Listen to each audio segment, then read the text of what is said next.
And the thing is, I do believe there was talk about these things. I believe if we study history, the Confederates were able to shoot pterodactyls, back in the Civil War, and they spread these things out. Anybody can look it up online. Google it They yourself. spread these things out, and this is a historical fact. So, they spread this thing out, and it's got a huge winglet. It was a pterodactyl they shot. So, of course, these things have been around.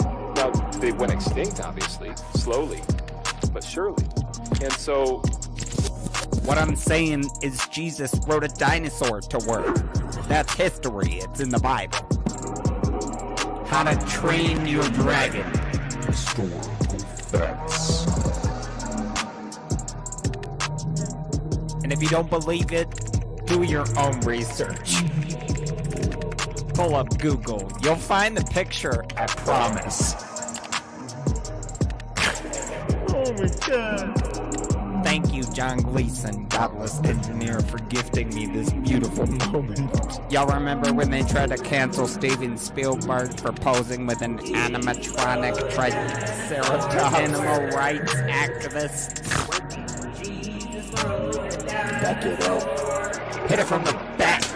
Cloaca. Historical facts. Eat my ass, BP. You're down here bailing on the rest of us because you don't want to process your grief and shame like a normal person by drinking and mistreating strangers. No, Rick. It is you who must nibble my cloaca, or bird asshole. Everyone knows what a cloaca is. Back in the Civil War, and they spread these things out. Anybody can look it up online. They spread these things out, and this is a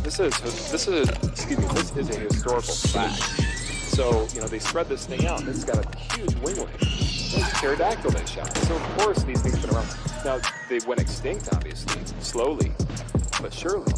And so, Paul Bunyan was sharing some Funyuns with his pet velociraptor. Whoa. Oh, you thought it was an ox? Roll back the clock. Let me knock the socks off. Historical facts. I didn't cut out. You heard me. Are you a pervert or something? Okay.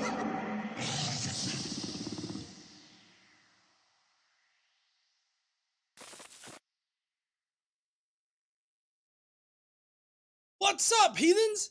How y'all doing? I'm the Godless Engineer, and I critically analyze apologist claims to give you the best arguments and information so that you can stand up and use your voice. Shit. Fucking talking everything about tonight. Tonight, we're going to be taking a look at a pastor's sermon. Now, I've cut this sermon down from 40 minutes to about 10. And he's going to be explaining why atheism is incoherent with science, with mathematics, and boy, is he going to try to explain probability. So, if you guys want to fuck around and find out how bad this pastor is at explaining any of these topics, then please stay tuned.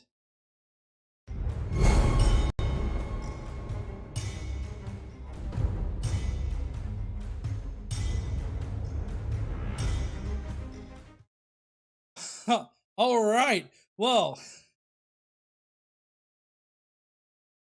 Uh-oh. Sorry, y'all didn't hear it. I heard it on my end.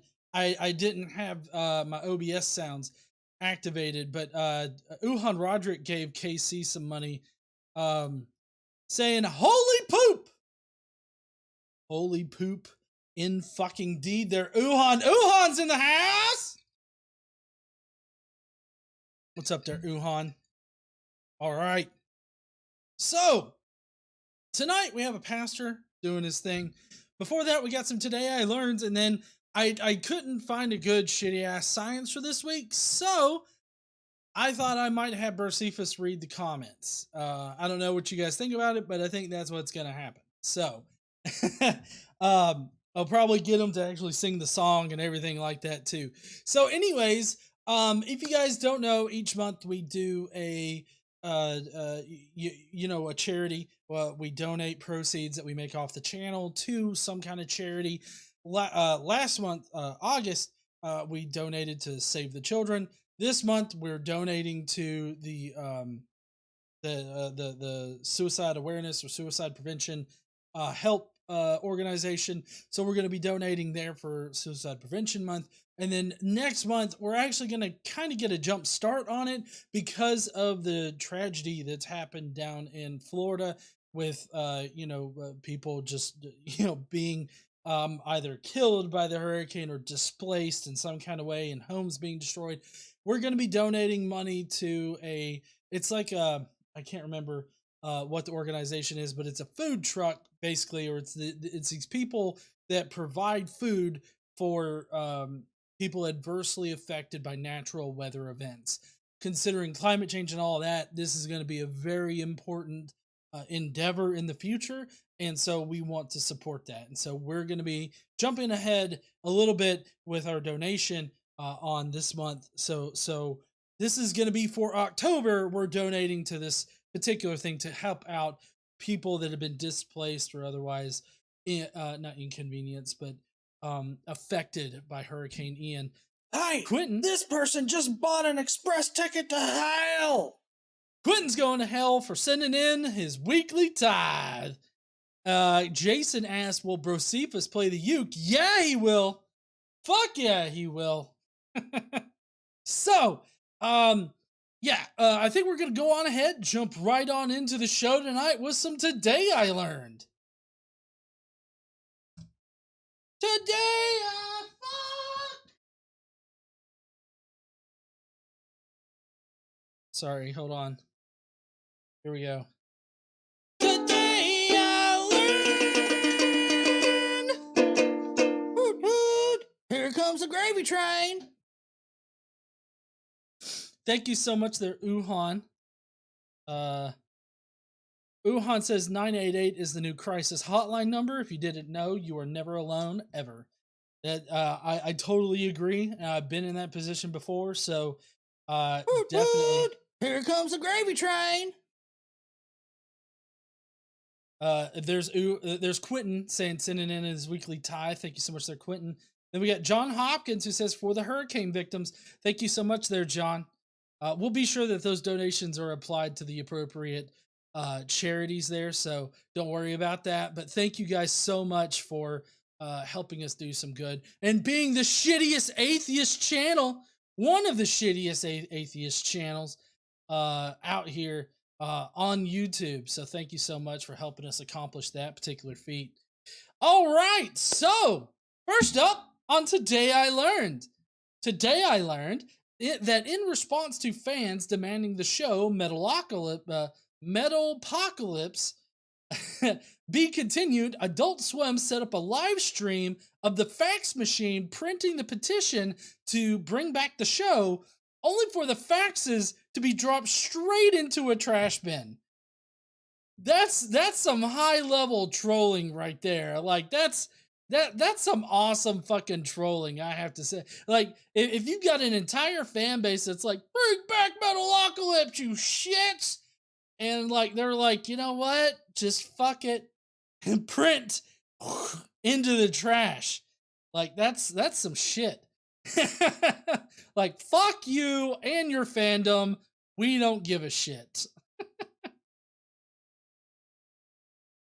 Next up on Today I learned that a microscopic inspection of the roots of Ramses II's hair indicate that one of Egypt's most famous pharaohs was a natural redhead from a family of redheads. That's interesting. I don't exactly know what, like, I don't know what that means for Egypt or anything like that, but it's kind of interesting. Daniel says, David says good night. I hope you have a good night there, bud. I hope that you have a great weekend, and whatever you're playing with right now, I hope you have a lot of fun with it. All right. That's gonna be it. I don't know what else to say about this other than he was a redhead, so I mean, we're all soulless, so does that really matter? Anyways, finally, on Today I learned, Empress Anna of Russia was known for her cruelty and once forced a prince to act as her jester and had him married to her maid. Anna had an ice palace constructed for their wedding where they were locked in for the night and informed that they had to consummate if they wished to survive the cold.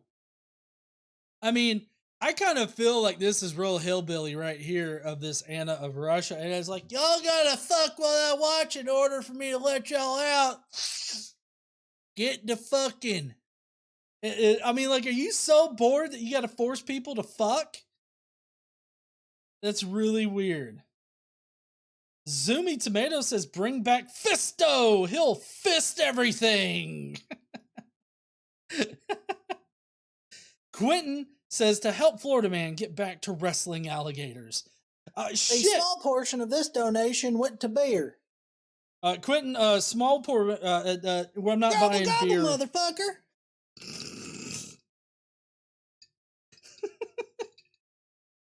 A small portion of it will not be spent on beer, so it'll go to the hurricane victims. Anyways, Anna was a savage, and that'll be it for the Today I Learns. So I mean, we're ending strong on the Today I Learns today. Hold on. So I need, before I play the comments of the day, because that's our next section, obviously, got to go get Brosifa. So y'all just wait a second. I'm gonna go get him. I gotta kick him out of his bed or some kind of shit. Y'all do whatever. I'll be right back. Hey, Brosifa, you got a show to do, motherfucker. Oh, what? You didn't tell me about a show. I know, dude. I'm sorry. I just decided it on stream before reading comments. Comments? I do the shitty ass sciencey thingy. I know, but fuck's sake. Okay. I got it. I gotta do the song too, don't I? Fuck. Okay. Here we go.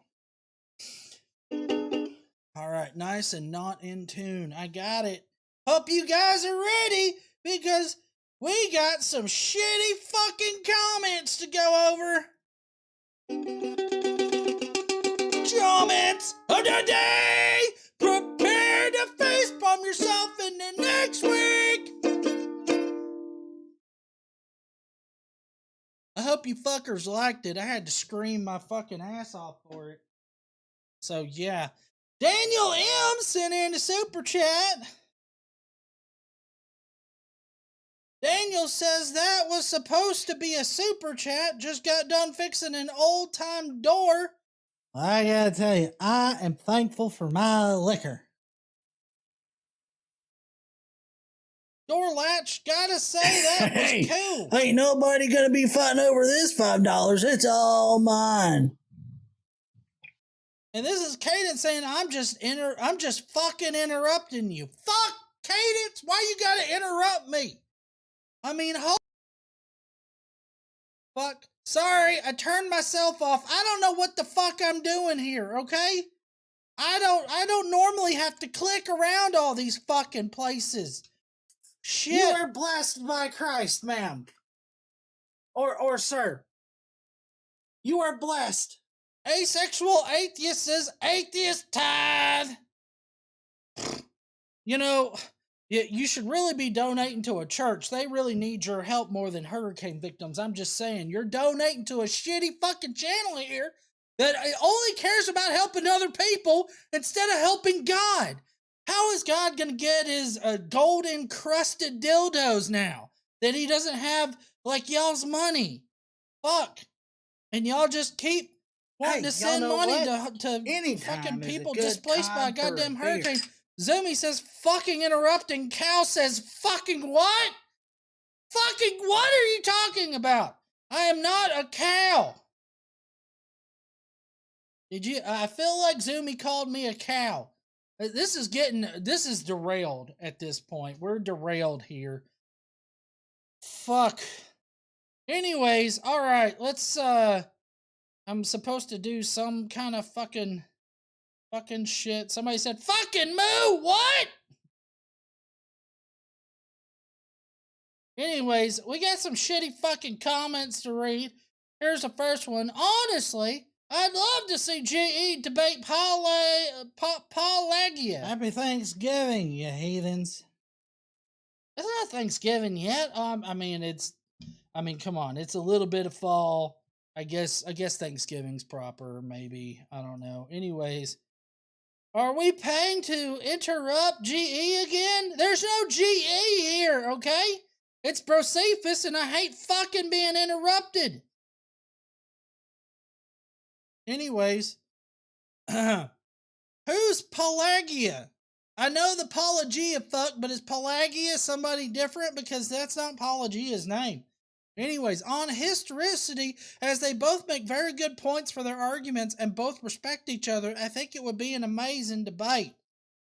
Well, I mean, I'm not going to speak for GE. He's a mythicist son of a bitch, okay? He refuses to acknowledge the historicity of my Lord and Dick Savior, Jesus Christ, okay? And so we have this fight all the time. You want to see a debate? I'll debate fucking GE on the historicity of Jesus. How does that sound? That'll be more interesting. Gobble, gobble, motherfucker. Gobble fucking what? That'll be more interesting than seeing Pelagia be like, I don't give a fuck, eh? Hey, who gives a shit, eh? Like fucking what, eh? Like, who wants to see that versus me cursing GE out and GE just standing there like, oh, shucks, man, you win, fuck.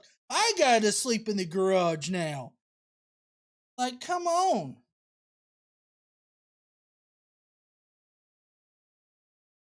Zoomy the Tomato says best $2 I ever fucking spent. I mean, it's only going to help people, so I don't know why you're so excited about it. Fuck. Anyways, Mana Hakumi, I didn't mean to say that you had a shitty comment. Maybe I jumped the gun on that a little bit there. It's not a shitty comment, but I really don't think that's gonna be interesting to hear Pelagia be like, I don't care, eh? And saying eh, and talk about what's that fucking donut shop they love? Tim Hortons. They'll talk about Tim Hortons and then also talk about boofing some Starbucks coffee or some shit.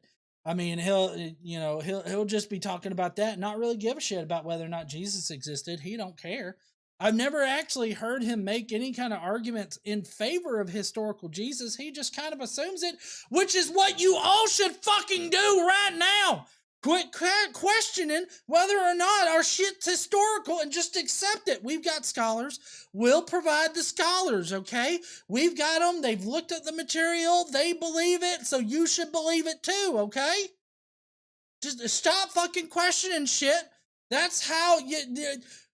people that question get normally it's snitches get stitches, but questioners get fucking railed upside the head with a bat. I'm just saying. I mean, it might happen, it might not, who knows.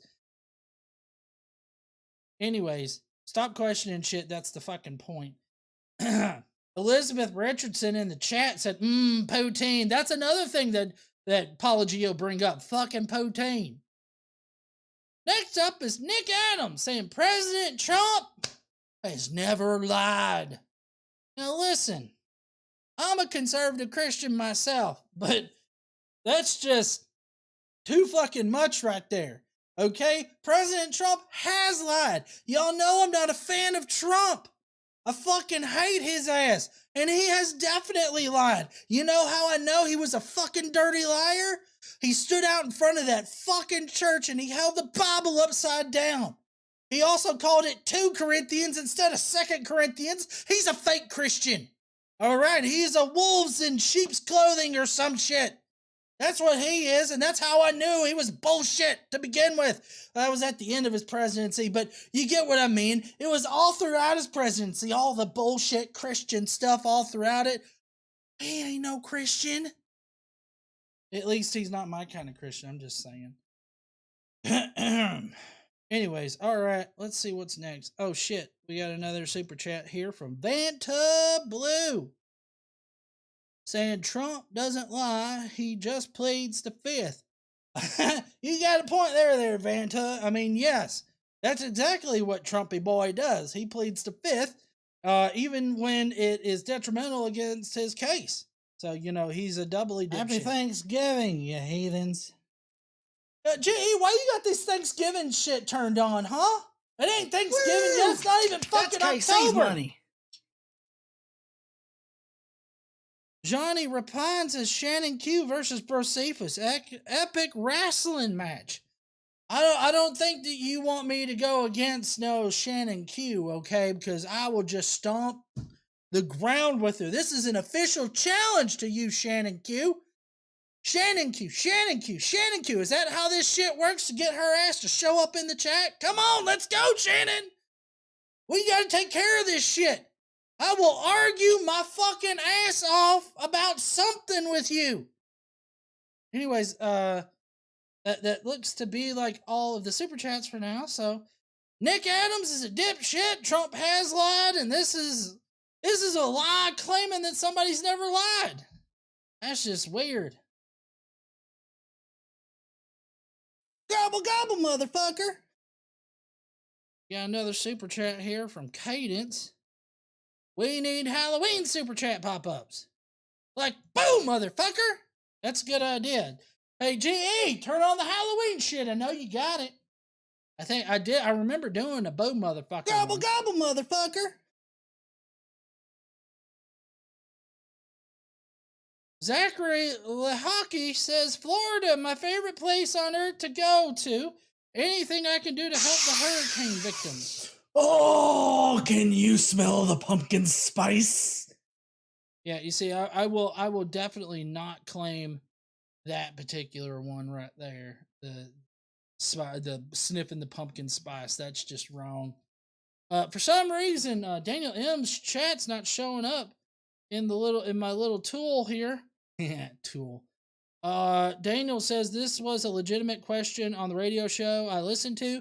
How many 10-year-olds do you think you can take if you were in a field and you had a bat, but they all had bicycle helmets? It kind of depends on what kind of waves we're looking at here. Like, is it all of them rushing me at once?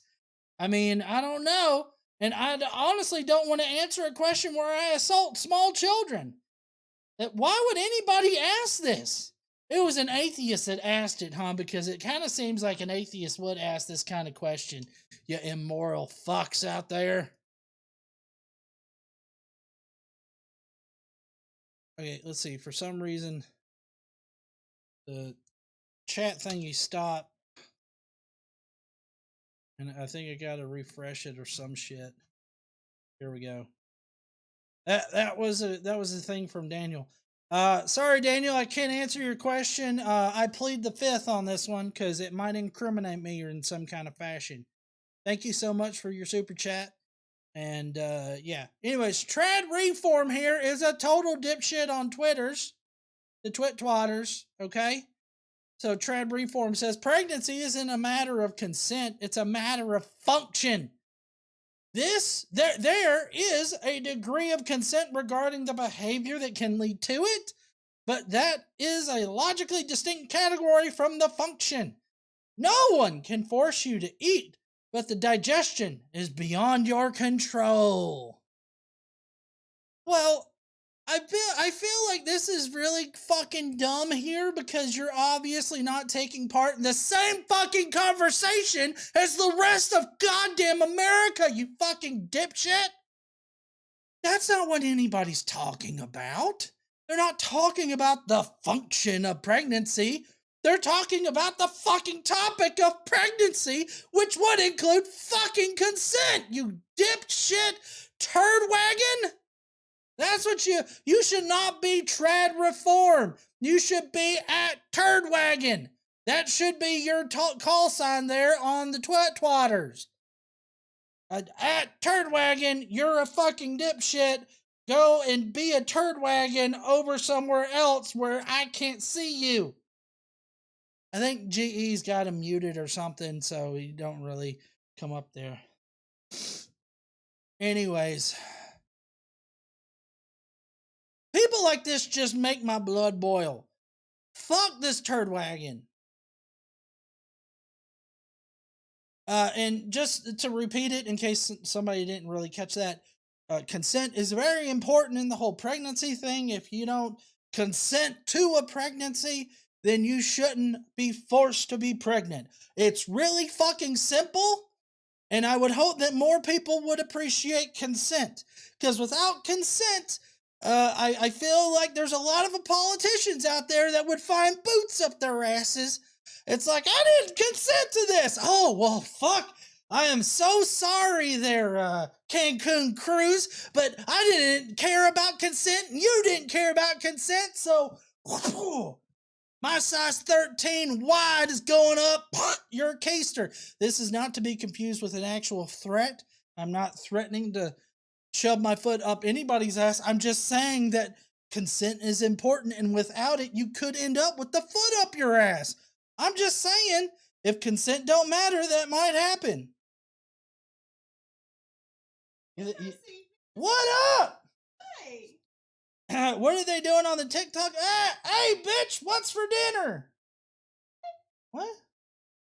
Is that not how you're supposed to act towards a woman? Oh. Okay, my bad.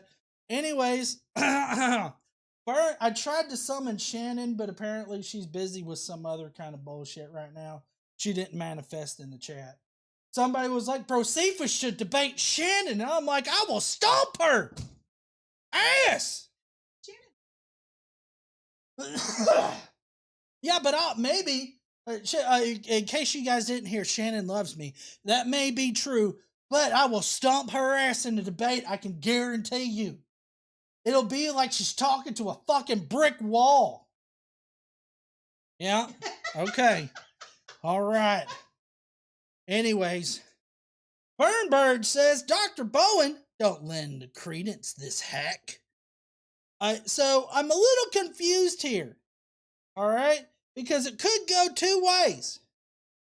This person could be talking about GE. And he's talking to Dr. Bowen, like Dr. Josh Bowen. Don't lend credence to this hack that you're appearing on his channel. Don't do that. Or he could be like, Dr. Bowen, fuck! Why don't lend credence to this hack, Dr. Bowen? My guess is that he's talking about GE because GE is a fucking hack. That's KC's money.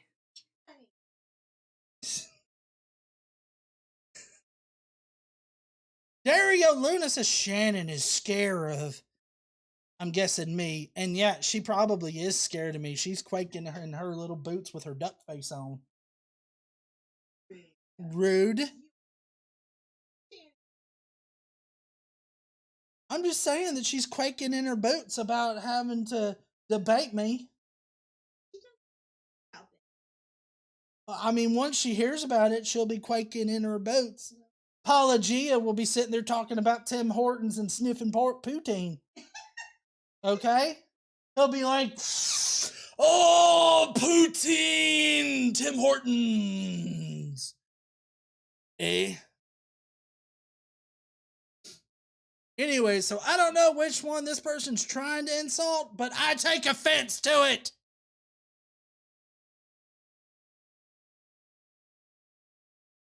Next up is this person, Paul Jackson, who says, so, I'm an atheist. I totally agree with your conclusions, but your method of arguing is just insanely bad. I'm currently at 734 in this piece of shit video that I watched for free in your video, and I've seen less than a minute of the video that you're arguing against. I'm sorry, does this person not know how response videos work? Because this is a standard format on YouTube and other platforms. Like, listen, TikTok has a specific function for response videos where you tag, or you take like 5 seconds of a fucking video and then you respond to it in your own goddamn video. Like, this is a known format. Okay? Oh, do y'all smell that candy corn?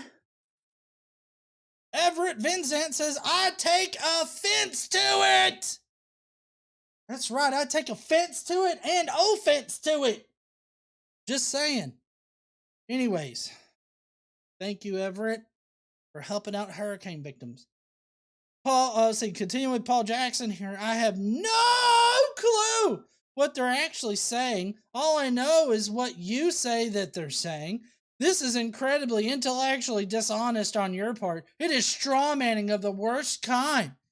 Really? I would think that GE handling each self-contained point individually instead of allowing somebody on a video to gish gallop so that nobody knows what the fuck they're trying to say would be what most people want. I would think that most people wouldn't want a gish gallop and then me to just go through the argument. Sorry, not me, GE. GE to go through each argument in like 5 minutes, 5 minutes. That's a debate, motherfucker. We're not debating. GE's responding, okay? Jesus fucking Christ, you got me all turned around, twisted up inside. Shit. I might have diarrhea later, I just know it.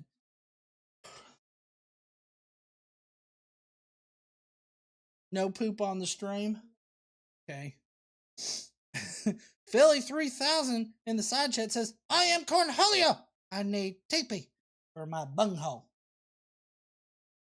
Do you know what that's from? Okay. Because if you didn't know, then you wouldn't be cultured. Diarrhea, cha-cha-cha. Let them make their point! Then point out why they're wrong. But let them make their point! Stop your constant interruptions.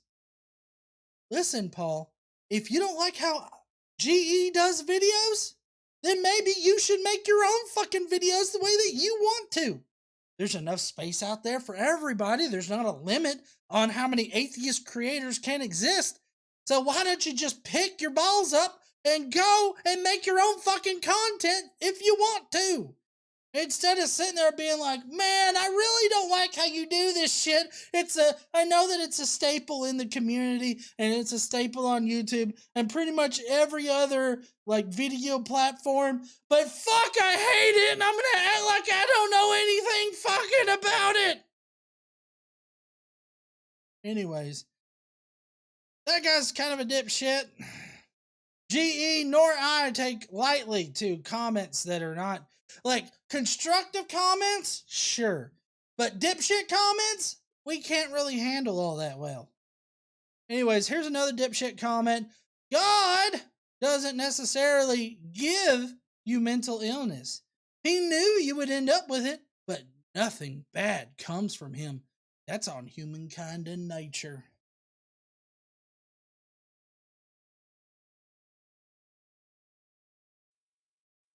Dario Luna. Donating this much only makes me drink more. Dario Luna says, I'm sure that KC kicked Josephus' ass on a debate. Oh, Brocephus.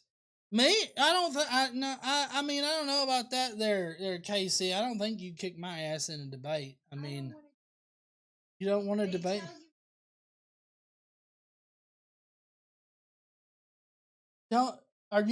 You're saying I'm an idiot and I'm unarmed? What the fuck do these look like?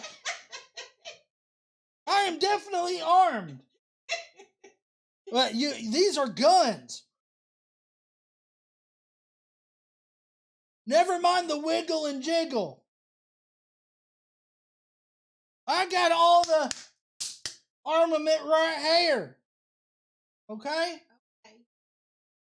Anyways, I think that's it for the comments, actually. Yeah, it is. I didn't actually respond to this one. So basically, I feel what this idiot is saying right here. This is a real idiot. I am not an idiot, by the way. I don't care what KC says about me. Yeah, thank you. All right. I'm the kind of asshole you want on your side, that's for sure. Yeah. Anyways, so God is all-knowing, right? That's what I believe, because I'm a good Christian person, remember? Christ-colored glasses and all.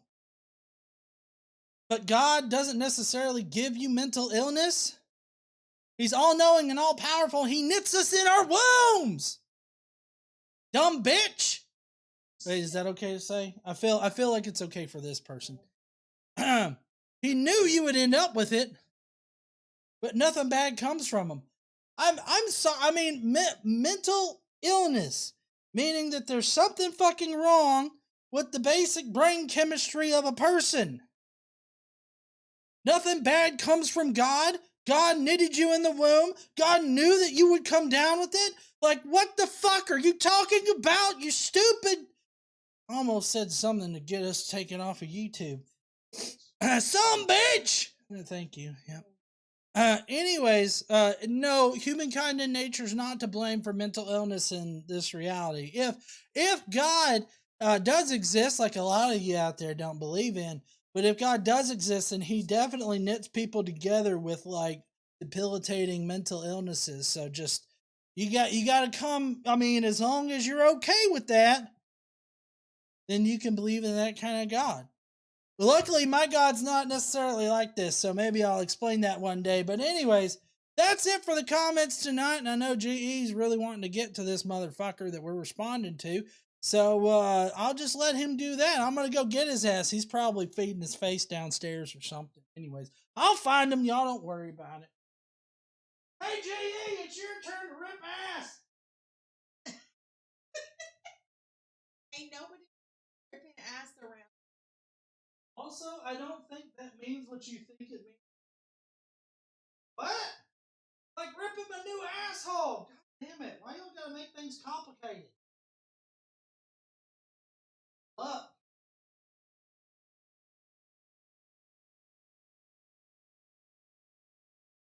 Hey there, hon. How you doing? Yeah? Okay. Awesome. All right. Hold on one second.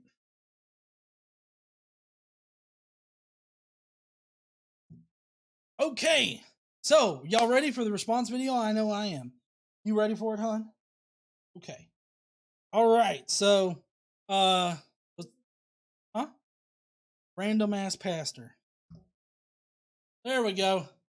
Random ass pastor is going to be suggesting that atheism is incoherent, specifically with science, but he brings up mathematics mostly, and he claims that apparently mathematics is what makes atheism incoherent, specifically the mathematics of Russell's teapot. Yep, Russell's teapot. You know about Russell's teapot? That's not Russell's teapot. Hey, ain't nobody gonna be fighting over this $5. It's all mine. No, you don't know anything about another man's teapot? No. You don't know about Bro Cephas's teapot? Okay. No? Dragon Master says, God knitted me with brain cancer that almost killed me. Shit. So sorry about that there, Dragon Master. I do want to say thank you to everybody for donating through the Super Chats tonight. Just so that you guys know, we do a portion of our Super Chats to a charitable cause. What we raised money for in the month of September was for suicide prevention. I think we were going with the American Suicide... I can't remember the name. I have the link for them that we are going to be donating to. So it was a suicide prevention organization or suicide help organization. So that's what we donated for in September. In October, we're going to be donating to what is the organization so that people can look it up? Okay, she's looking it up. The organization that what they do is they go to areas affected by natural disasters and like hurricanes, tornadoes, and stuff, and they bring food and they feed people, and so that's the charitable work that they do. World Central Kitchen is the organization. So yeah, they're in Florida right now feeding people affected by Ian. Oh, do y'all smell that candy corn? I fucking do. Dragon Master says tumor free since 2004.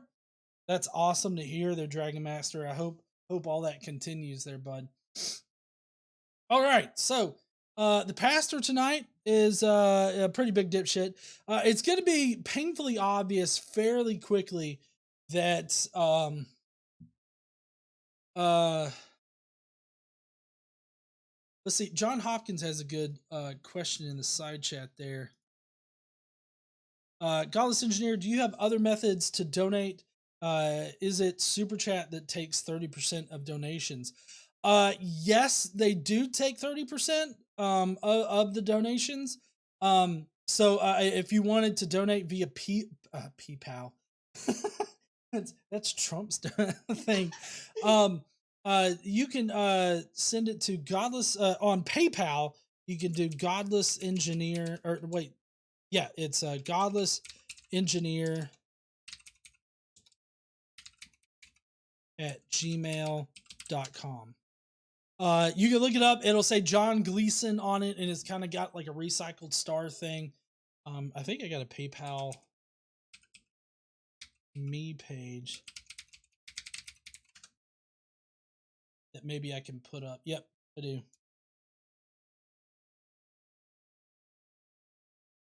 There's a PayPal.me page just in case you want to donate through there. So you can directly donate to the PayPal, and that'll prevent us from paying the 30% donation stuff. But essentially, what I do as far as the donations go, what I do is I just can you smell the pumpkin spice? I can. What I do is I take about 33% of what we make out of the month, and I donate a third of what we make. So whatever that happens to be is what we end up donating. Atheist Drew says, member for 7 months. World Central Kitchen is run by Chef Jose Andres. He is a good people, and they do a lot of great work. Thank you so much there, Atheist Drew. I can't put your thing up there, but you know, I appreciate you letting us know that. Daniel M says, my aunt on my mom's side lives in Florida. Mom hasn't told me if she's okay yet. My mom was going to call her yesterday. As I understand it, cell phone coverage is a bit spotty right now, so it may be like a little bit, you know, before reliable telephone service is actually available. So just you know, keep that in mind. All right, so getting on into the video. Now, this is random pastor from South Dakota. It's Sioux Falls Church is the church. I actually have a link in the description of the video that we're responding to. The church name is Hillcrest Church, and it's a little confusing. I think maybe they went through a name change or something like that. But anyways, he has a point to make, but he's not going to be making it very well. Interesting, right? Like so they would say that obviously their thing is ridiculous. They admit that it's ridiculous. There is no spaghetti monster exists. Since there is no evidence for it, it's obvious it does not exist. So sorry.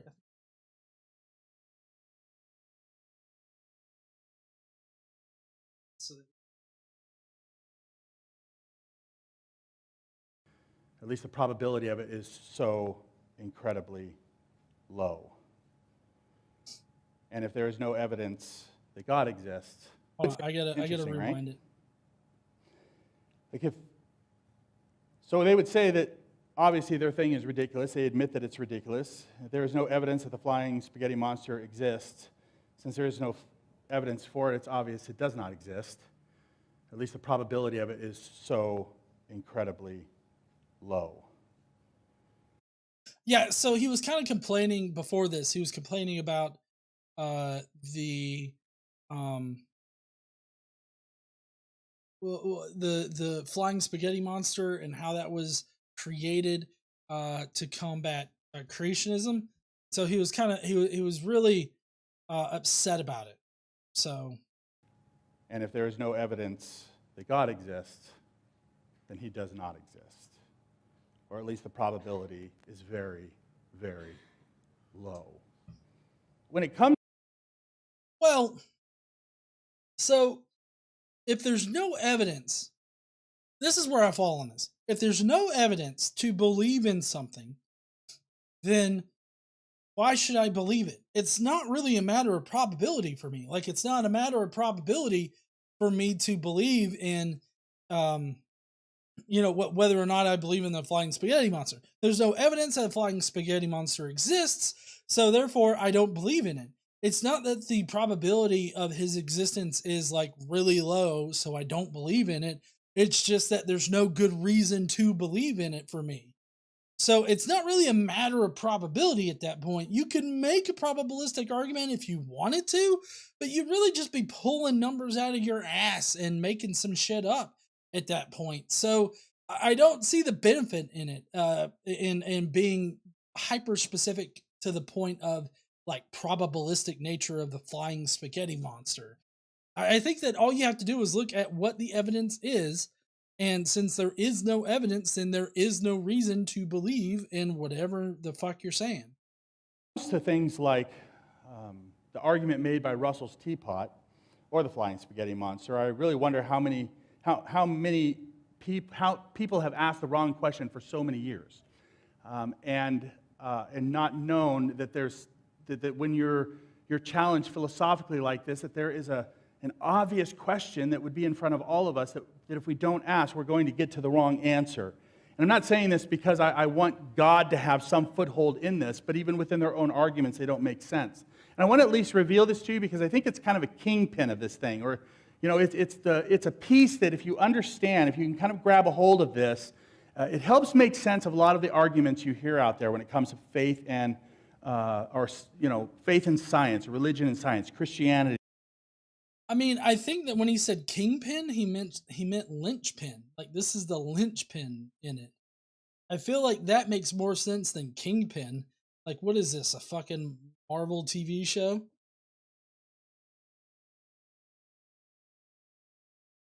And science, as if they're incompatible in some way. Oh, so let me speak on this. The whole idea that faith and science is incompatible is not necessarily true. I think that there are some portions of religious belief that are definitely affected by science, but the fact that there are religious people that are also scientific, I think shows that they're not necessarily in conflict. Now, that being said, the scientific method and the whole idea behind science is to be able to describe reality. So on a very overarching basic level, I believe that unjustified belief, which would be what most people would call faith, like a non-evidenced belief in something, I feel like that is anti-science. But that doesn't describe every Christian out there, nor every religious person, because there are people that think that they have the evidence to back up their claims that God exists. Now, if you're a Christian, that becomes a bit... science will definitely fuck you up, so science is caustic to that idea, but like just having a general belief in a God, I don't think is necessarily, affected by science, because this is a deity that's supernatural, right? It exists outside of nature. Science is only meant to describe what's inside reality, what's in reality. So, I mean, if you place your God outside of reality, then you're right. There's no way that science can really describe that deity. But then how can you ever know whether or not that deity actually exists? So, I don't know. It's kind of a complex, nuanced discussion whether or not science is caustic towards faith. And I think that in some aspects, yes, it is. In other aspects, I don't think that it necessarily affects, like one doesn't affect the other. So like it's a complex conversation over that with many nuances. Gobble gobble, motherfucker. Dragon Master says, meant to say 09 earlier, it was found. Oh, okay. All right. Thank you, Dragon Master. Appreciate your super chat there.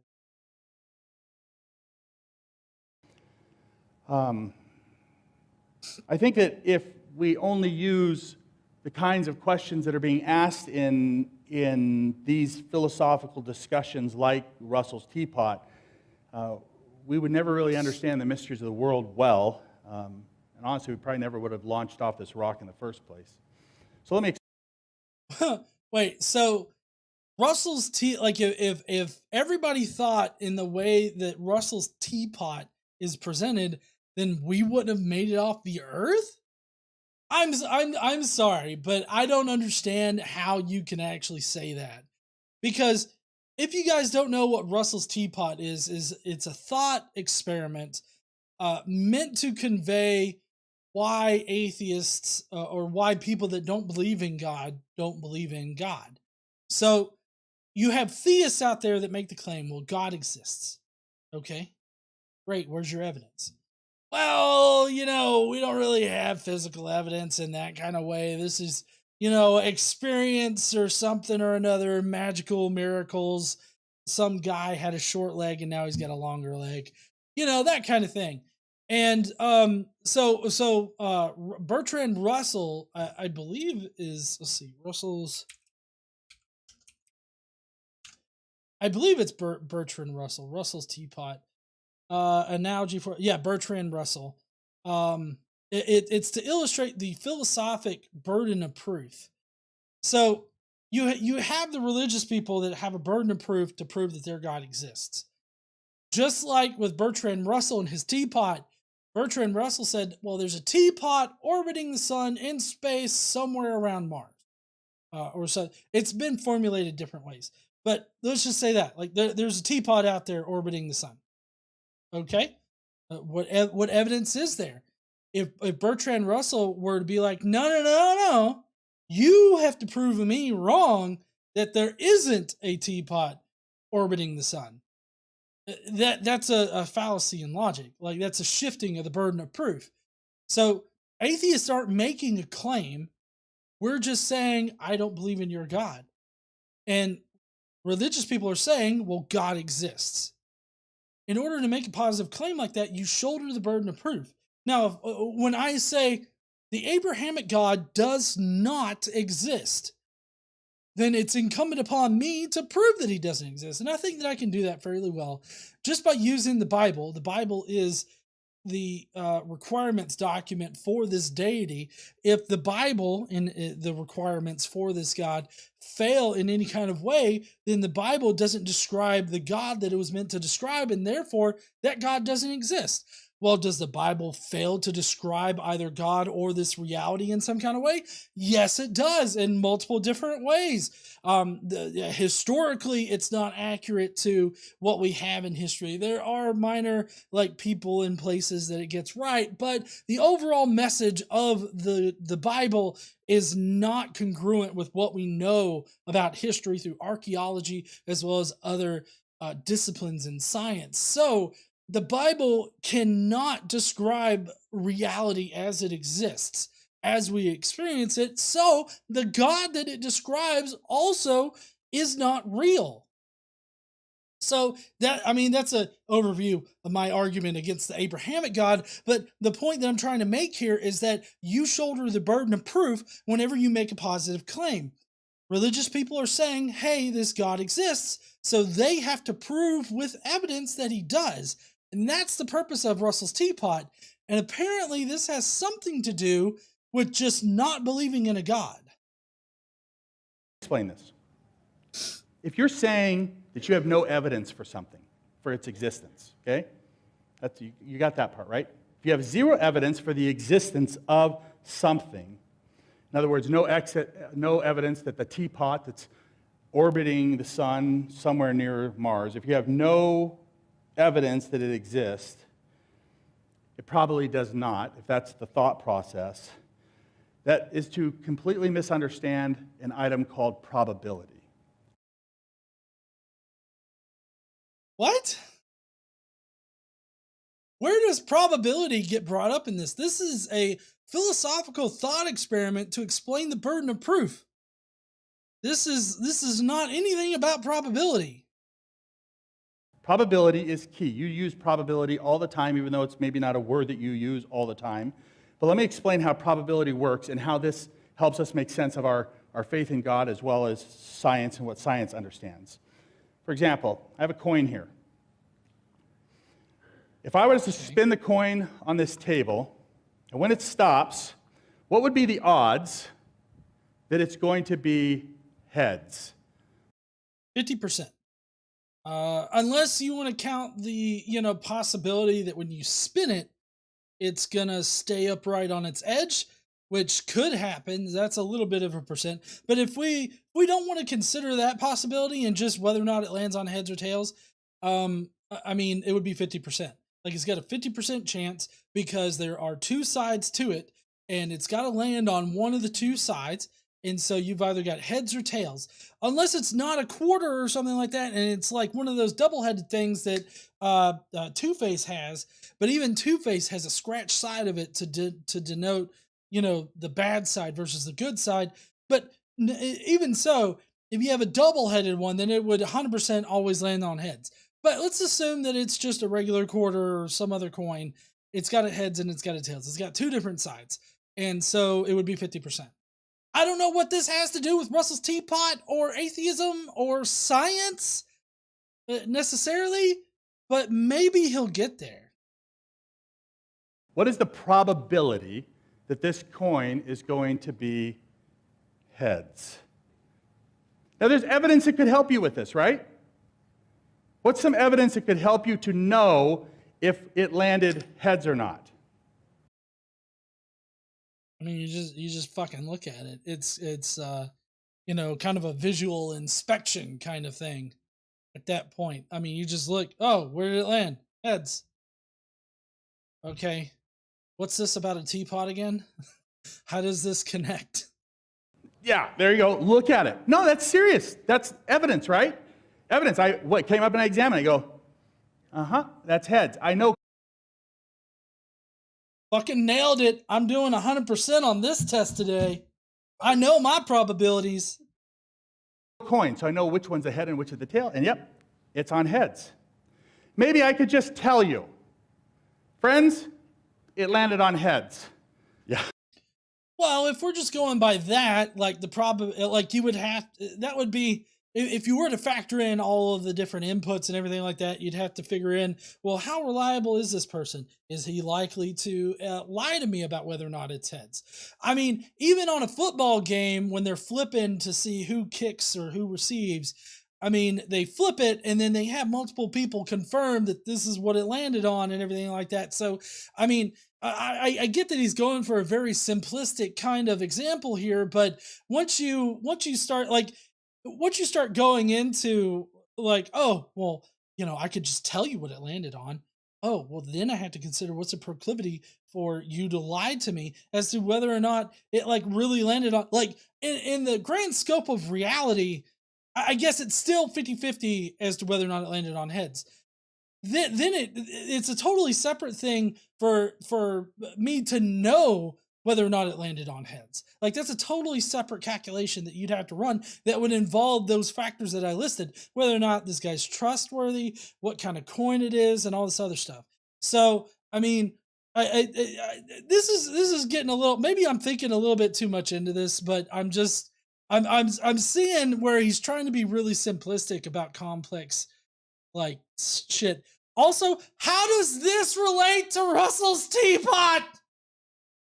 I don't fucking know. Send you a picture. I mean, heads, right? So evidence helps you make a decision. If you have zero evidence, how can you know whether this coin landed on heads or not? Well, how do you know it landed on heads or not? With the whole idea that I'm not going to be able to visually inspect it myself is a different matter that is more complex than just looking at the fucking coin. This is where the problem comes in.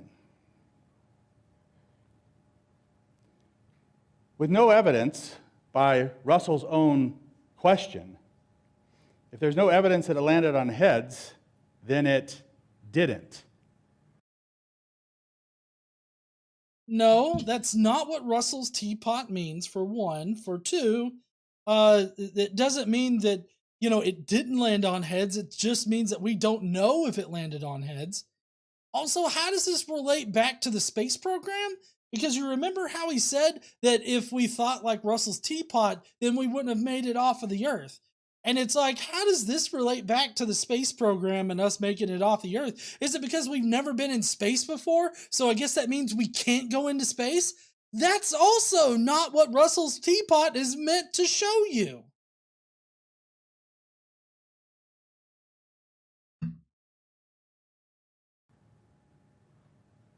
Or it's such a low probability that it did. Is that true?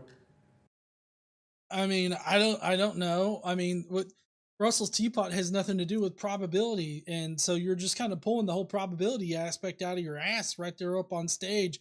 I feel like maybe this shouldn't be on YouTube with as much proctology as going on here. No, nothing. Got it.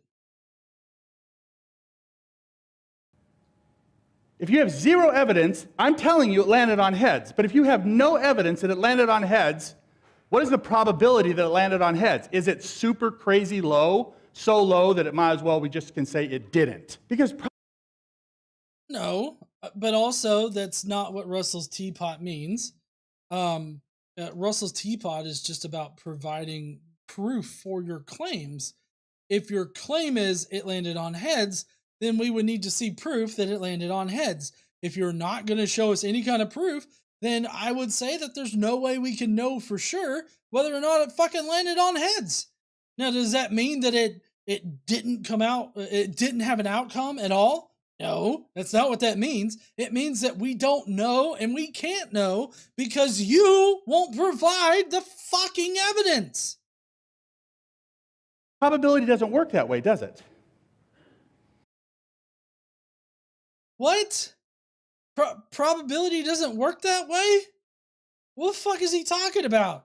Like, considering the entire context of everything that he's talked about so far, he said probability doesn't work that way, huh? I guess he means that probability doesn't work in the way that, oh, now the coin just has no outcome after I flipped it because you can't know what it really landed on. No, that's not how probability works because probability isn't connected to that particular fucking situation. Do you know what that thing is that you have in you that tells you there's another answer to this question? Which is it God's dick? I feel like the little thing inside me might be God's dick. I mean, this is a church after all. Which is what? What's the probability that it landed on heads? Everybody said it first off early. 50-50. 50-50. And why is it 50-50? Because there's only two options. It's going to fall one way or the other. Now, if I gave you a deck of cards, said pick a card, any card, what are the odds that the card that you would pull out of the deck would be a king that's red? Okay, 2 over 52, which is what? 1 over 26, which is 3.8%. I either did the calculations earlier or I'm just good like that.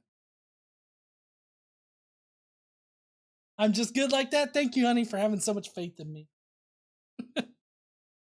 Are the odds closer to the existence of a teapot floating through space, orbiting the sun somewhere around Mars, or is it closer to a coin flip?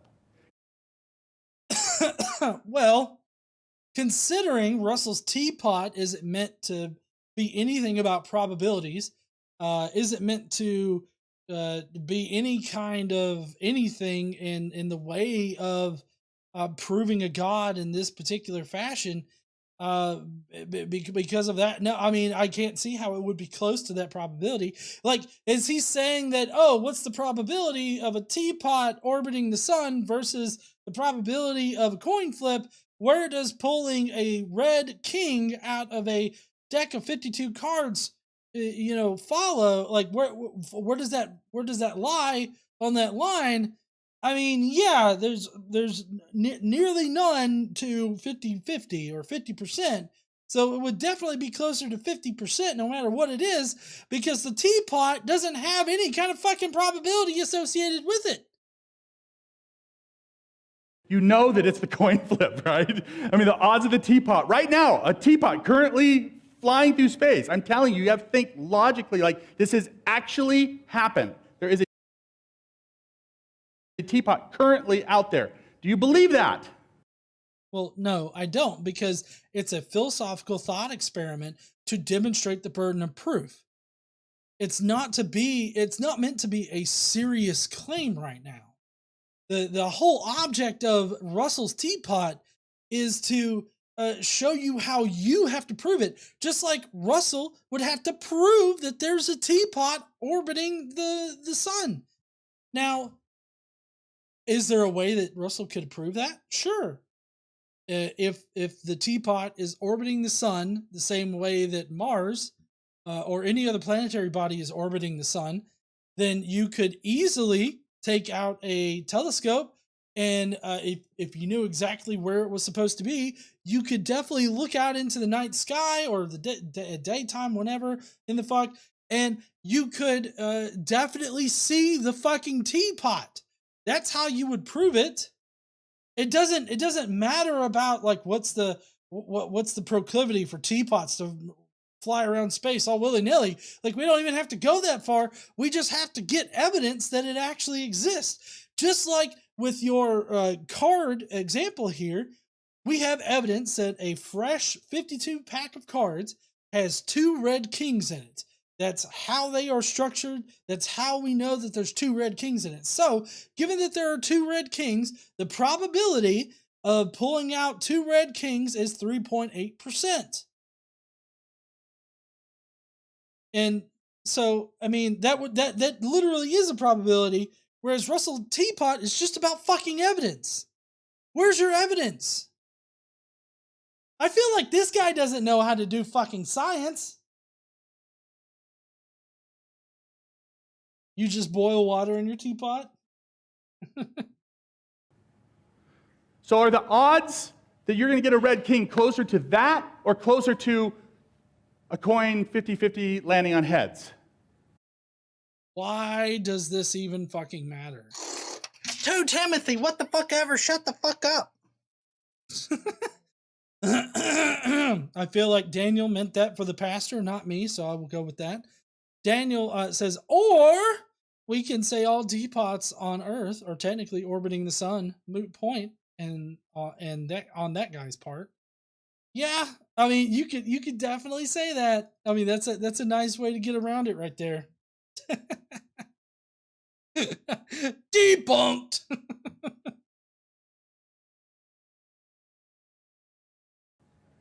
It's got to be closer to the coin. You see, you know that. Even though you maybe can't do the math. You're like, I don't know, but there's something I'm bringing to the table that with no evidence. I don't see the card, no evidence. I don't know what card I've drawn, no evidence at all, but I have a better feeling of probability that it's a red king connected to a coin flip kind of percentage than a teapot flying in outer space.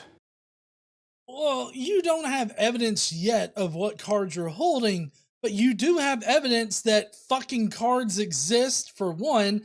For two, you have evidence that 2 red kings are commonly in a pack of cards. So a 3.8% chance that you have pulled a red king out of that pack of cards is a reasonable assessment. Now, you don't have evidence to believe that you have a red king yet. I mean, I guess if you wanted to believe on 3.8%, you could. But for me, that would not be enough for me to believe in something. If we're talking about this in the larger context of God, right? If God had a 3.8% chance of existing, I would be like, I don't know. I'm gonna need to have better evidence, you know. So like, let's say you turned over all the other cards instead of your card, and you only find 1 king. Is it reasonable then to believe that you have pulled? Hey, ain't nobody gonna be fighting over this $5. It's all mine. It would be reasonable then to believe that you have pulled 1 red king. So I mean, this is all about how reasonable it is to believe in a claim. but more importantly, the importance of evidence that factors in to somebody believing in something. You have to have evidence first in order to analyze it. Dario Luna sent in a super chat saying, can you do a fundraiser to send this kind of believers and flat earthers to learn science?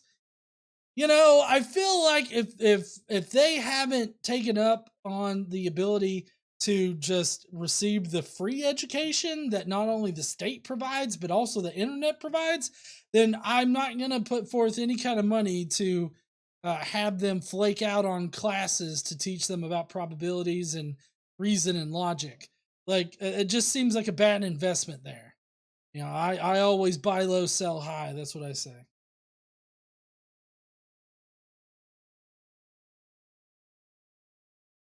Right? Right. Do you know what your chance is? 3.8%. Zero evidence never concludes that the probability is so low that it doesn't exist.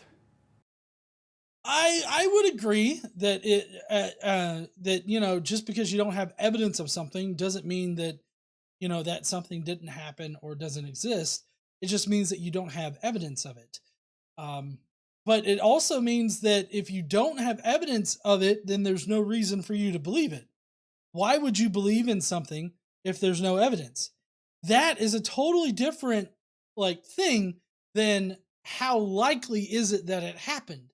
And I mean, you can find incidental evidence or even tangential evidence that leads you in the direction of believing it, even though you don't have any direct evidence yourself of whatever in the fuck you're talking about.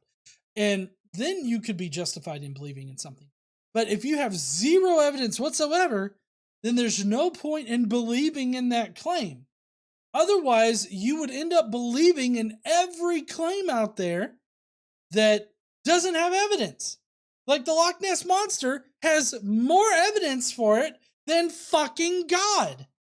Do you believe in the Loch Ness Monster? I mean, I don't, because I don't have any good evidence that suggests that I should believe in it.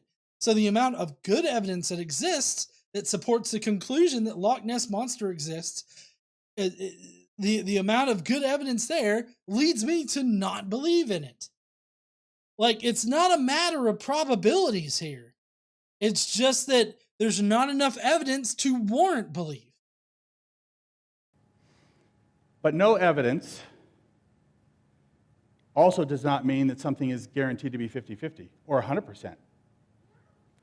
No evidence does not guarantee it doesn't exist. It also doesn't guarantee that it certainly does exist. Okay, you've accomplished nothing in that particular sentence.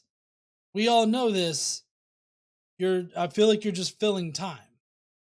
But when there's no evidence in play, the probability that you will use will depend on what the item is, right? A coin, different than a card, different than a floating teapot. You're going to use a different sense of probability when it comes to what the item is, very specifically. Well, I mean, that's true, because each event is going to have different inputs and different situations that would dictate what the probability would be for some event. Like, I mean, it's never going to be a 33% chance that, you know, a coin flip is going to land on heads. I mean, it's a 50-50 thing. Like, if you do if you do enough samples of it, it eventually gets to, like, if you do the limit of coin flips, it eventually gets to a 50% number. Like, as far as how many times it comes up heads and tails, it's going to be 50-50 when you go to infinity, right? So that's what that means. And so every situation is going to have different inputs. It's going to have different things that dictate what the likelihood is of some event happening. So yes, shit's different everywhere. And this is a basic mathematical equation called prior probability. We all have prior probability on all things in life. We give things prior probability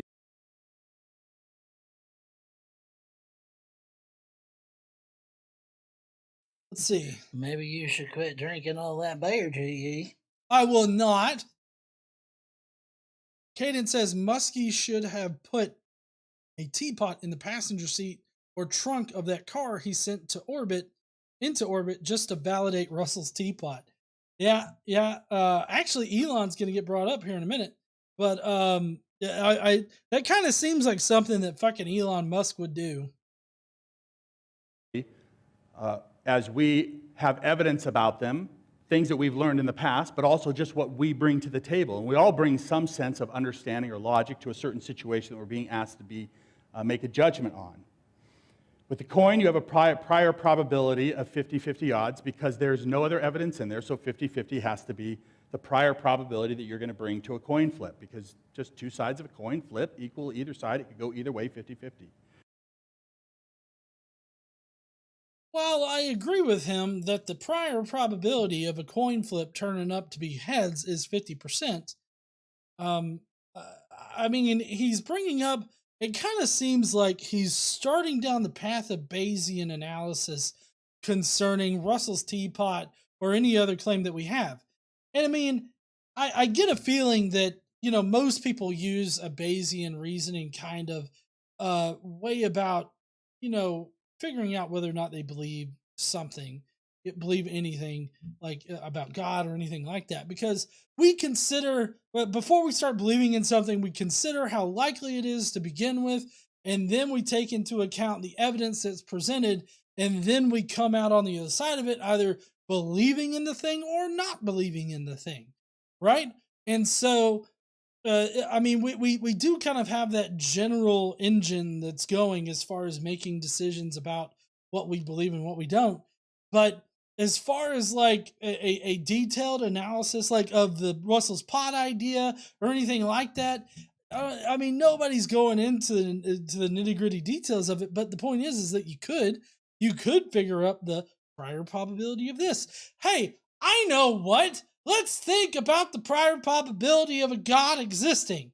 Well, the prior probability would have to be pretty close to 0% because every single God definition that humans have ever come up with or thought to have existed has ended up not being the true God that exists. So when you present me with this new God definition called the Abrahamic God, I have to start from a position with a probability that's so low because all of the other gods that have been presented have failed and they have not been real. So this one right here it seems to be on a bad footing to begin with, and then you present your evidence that's supposed to overcome this prior probability. So yes, the probability that the Christian God exists is so close to 0 that it's negligible. Because while you should never pick 0 for any of these probabilities ever, the probability, given all of the inputs that we've received in the past up until the point that the Abrahamic God was presented to us, seems to indicate that there aren't any gods that exist, or at least because of the fact that all these other gods have fallen away and these new gods have taken their place. What's the likelihood that they are the true gods? Well, it's not good, and you would need some pretty hefty evidence in order to overcome the prior probabilities of that. So there's that as far as his God goes. So if you want to talk prior probabilities, let's do it. But it's not going to work out well for you. And just because something has a supremely low prior probability doesn't mean that good evidence can't overcome that prior probability. If God had any kind of shred of evidence, it would overcome the overwhelming nature of its prior probability. The red king, you're going to give it a 3.8% chance, even if you weren't able to do the math. And if you weren't able to do the math, you at least knew it was closer to the coin flip than it was to the teapot. What about the teapot? Oh, okay. Well, let's think about the teapot as far as prior probabilities go. There's currently a crazy, insane billionaire that loves to shoot things into outer space. Could he possibly have somehow discreetly shot a teacup into space, or a teapot into space? Could he have hidden one on the car that he shot into space? He seems to have a proclivity for shooting inanimate objects into orbit around our sun. So could he have done it? Yes, that factors into the prior probability. The fact that people have been in space since, 1969? That also factors into the prior probability of it. Let's see, what else? I mean, the fact that there's so much space garbage that we put up there could, in some way, could somebody have snuck a teapot onto one of those satellites and the satellite got knocked out of orbit? Sure, that's possible. So I don't, as far as a teapot in space, I feel like there's a vastly better probability, prior probability, than your God.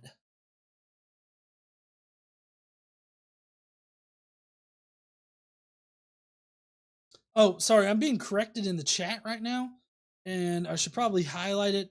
I was thinking about, I was very America-centered with fucking America, America, America! Fuck yeah! We're the only fucking country that matters, America! Armstrong! But even then, that's not when America was first in space. It was in the 60s, obviously. I do believe that America was, but not not the first in space. So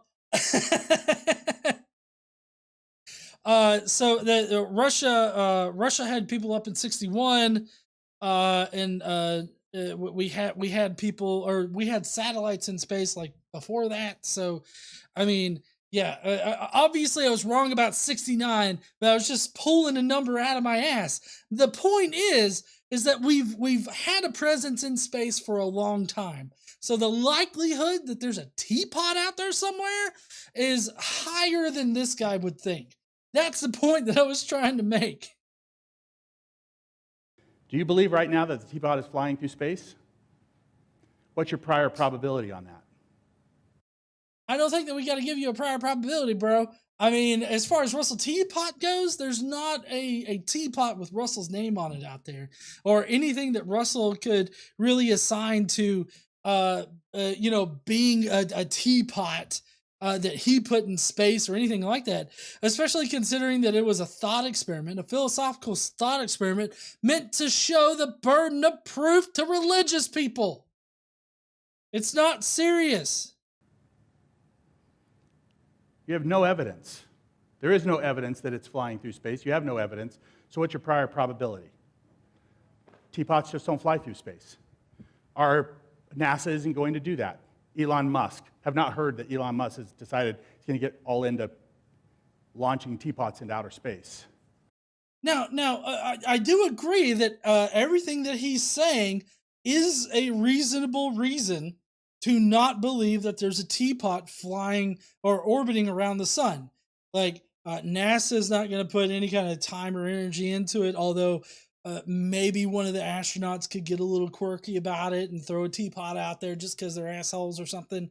That's a possibility. But saying that NASA hasn't put any energy into launching a teapot into orbit around the sun, I feel like is a reasonable thing.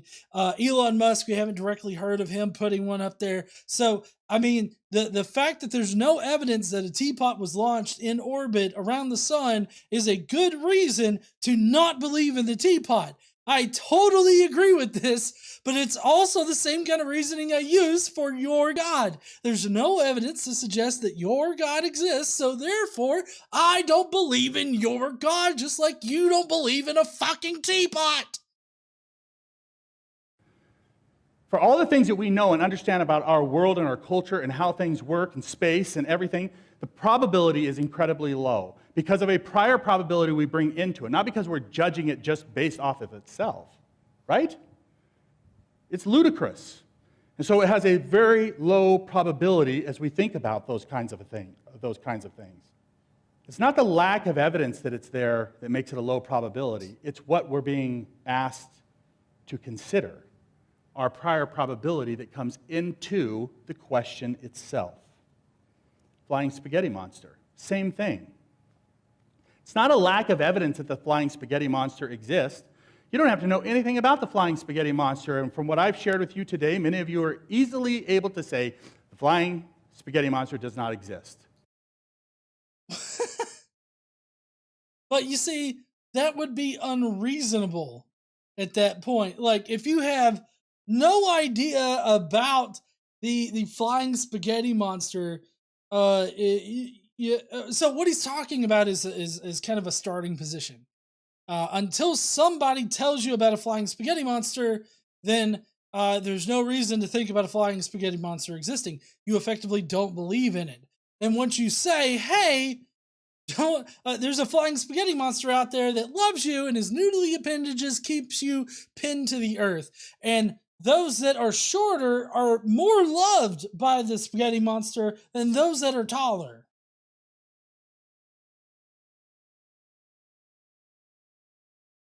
Nothing?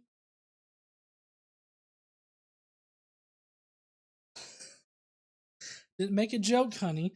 I was spouting off the doctrines of the holy flying spaghetti monster, saying that those that are shorter are more loved by the flying spaghetti monster than those that are taller. Well, because his noodly appendages have pushed you harder onto the earth so that you don't float off. And so you're short. Whereas I'm tall, he cares less about me. I just meant taller than you, honey. I didn't mean that I was like fucking, Hey, you know. dipshit. This person just bought you a bear. That's a Christian thing. She asked, well, what about the thing about shorter people being closer to hell and that's why they're meaner? I'm like, that's Christian.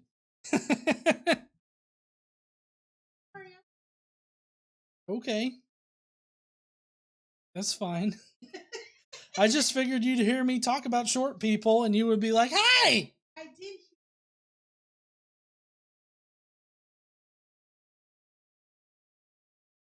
Okay, that's fine.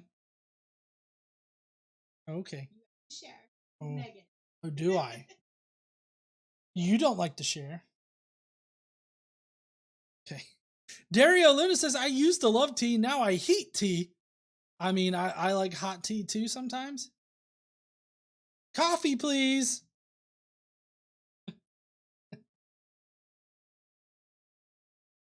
Iced tea is good, and we are in the South, so.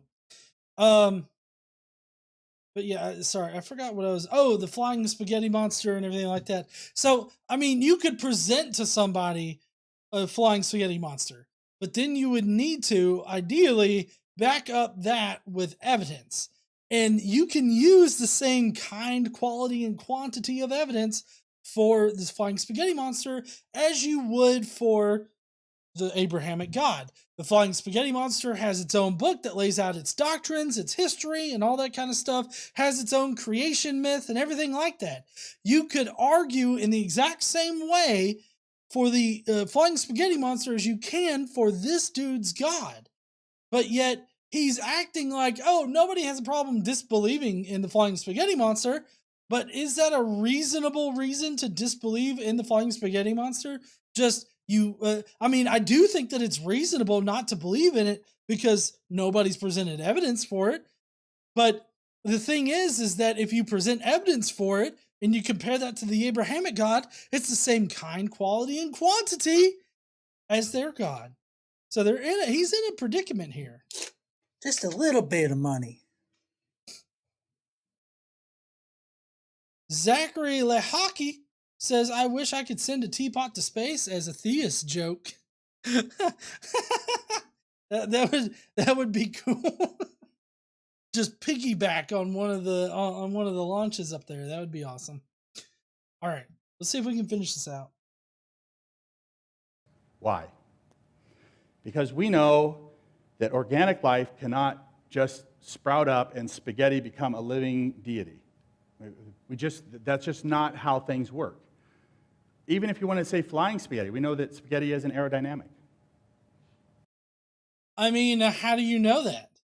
I mean, baseballs aren't necessarily aerodynamic, but I mean, a flying spaghetti monster could be aerodynamic in some kind of way. How do you know that life can't form into noodles? We actually have evidence of noodly looking things existing on this earth. I mean, there's eels. Eels are kind of noodly. There's let's see. What animals look like noodles?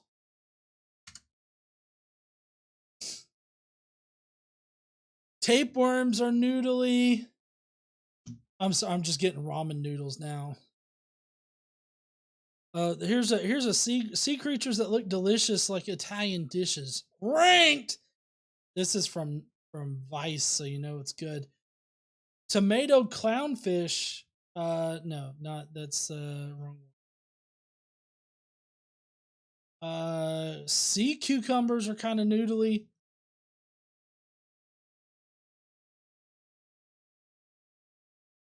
What? You don't know about that?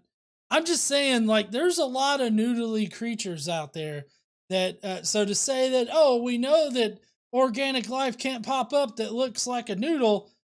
Oh, I didn't even bring this up. What about a fucking snake?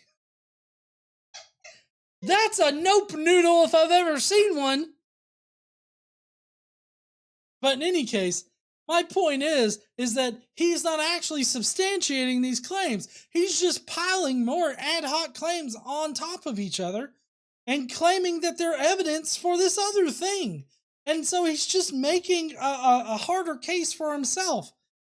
He would need to prove that noodly organisms can't exist or don't exist, which that's obviously wrong. And then he would also need to prove that noodly organisms are not aerodynamic in some kind of way. They would have to prove that they can't fly in some kind of way. Like, true, we don't have any evidence for any of that, for like an actual flying spaghetti monster. So it's unreasonable for you to believe in it, true. But he's saying we know it doesn't exist. He would have to prove that. That's a positive claim. Just because I don't believe in the flying spaghetti monster doesn't mean that I'm saying that, the flying spaghetti monster doesn't exist. It's just that we don't have any evidence to suggest that he does.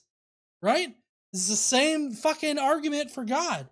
By the way, I don't know if you guys can look. I don't know if it's in the merch shop or anything, but if you go to store.godlessengineering.com, we actually have a he boiled for your sin shirt with a flying spaghetti monster on it.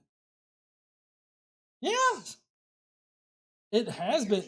I have. Right, it's been around for a while, but we do sell flying spaghetti monster merch. In case you're wondering, it just Daniel M sent a super chat saying it just seems like that dude missed all of the points being made by people stating those things. Oh, can you smell the pumpkin spice? I can smell the pumpkin spice every time I pass by a Starbucks. By people stating those things, when you have a kid, spaghetti can fly. It's fucking right.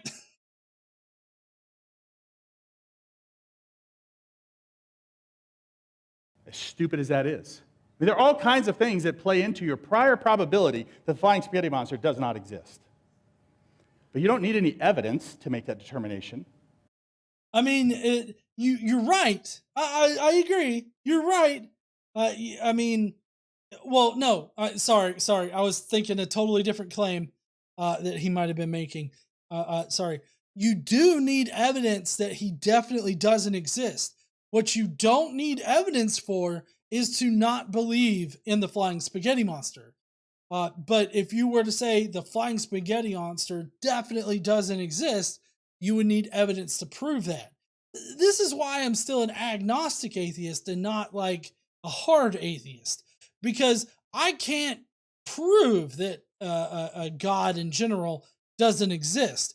Like it exists outside of reality. There's no way for me to actually prove whether or not some deity is out there jerking it off to the universes that he created. So I mean, I mean, I guess that's possible in the grand scheme of things, but there's also no reason for me to believe that. There's no reason for me to believe in some magical creature farting the universe out. There's no reason for me to believe that, so I don't believe in it. That doesn't mean that I know it doesn't exist. Just like for him, you would need evidence to say, I know that doesn't exist. You would need evidence for that. What you don't need evidence for is to say, I don't believe that. It's a low probability, nothing to do with evidence, because of the prior probability of understanding that you have about any particular subject. The prior knowledge that you have about any fucking subject proves that the flying spaghetti monster doesn't exist. So you have an intimate and extensive knowledge about fucking boxcars. That disproves the flying spaghetti monster. I feel like everything that he's saying right now, flying spaghetti monster, could be replaced with his God, and he would come away as a hard atheist knowing that his God doesn't exist. The probability that something exists depends on the item that we're talking about. Sorry, I gotta do this because, I mean, I feel like I have to. Casey's gonna know what I'm doing. Skeet, skeet! What? Yeah! Okay! I think that's two different rappers. But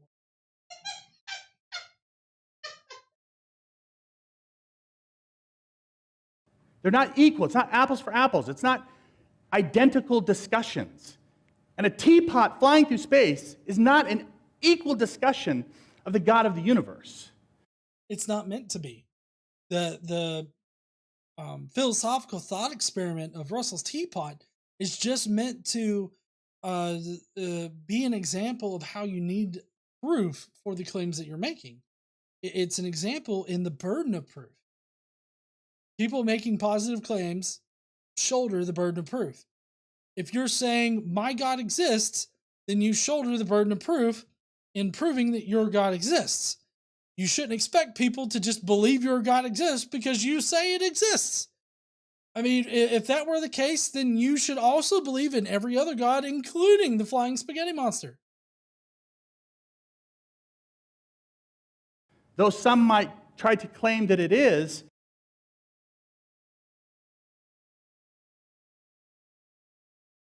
This sweatshirt down my balls. Skeet, skeet, skeet, skeet, skeet, skeet, skeet, skeet, skeet, skeet, skeet, skeet, skeet. Oh, skeet, skeet, skeet, skeet. God damn. That's gonna get clipped. I just know it.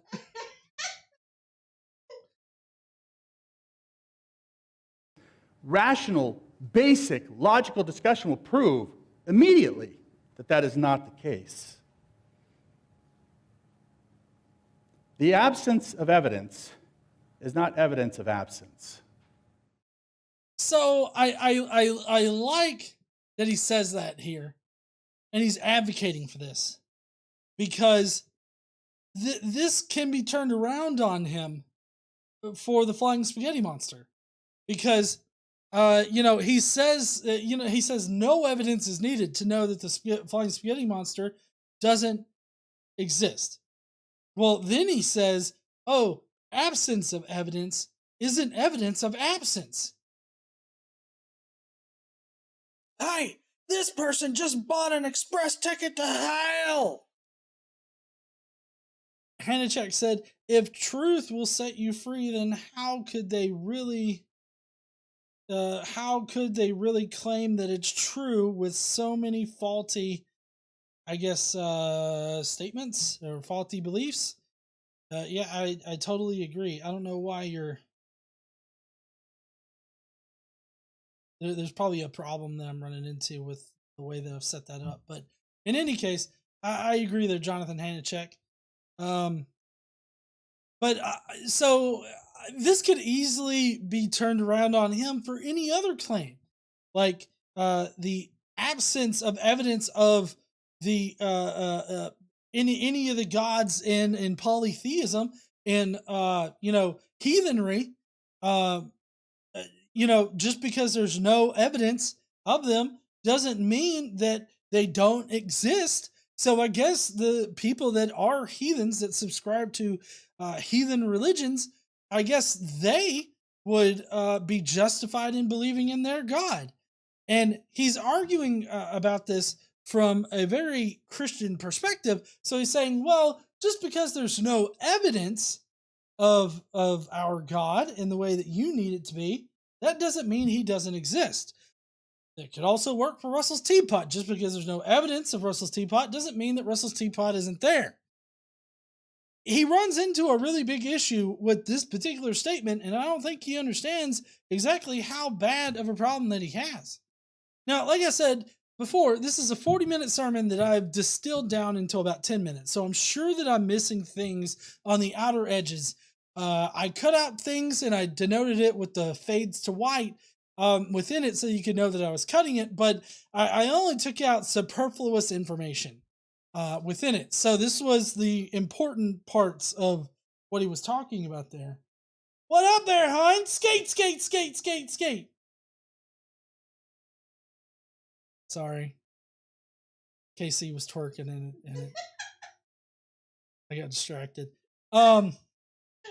So if you want to go and watch the full thing, I do have it linked down below. Hit that link and you'll be able to see the full 40-minute sermon. If you really want to watch it, it's really just about maybe a 30 or 35-minute sermon, because right there at the end, he gets people up on stage and they sing some shit.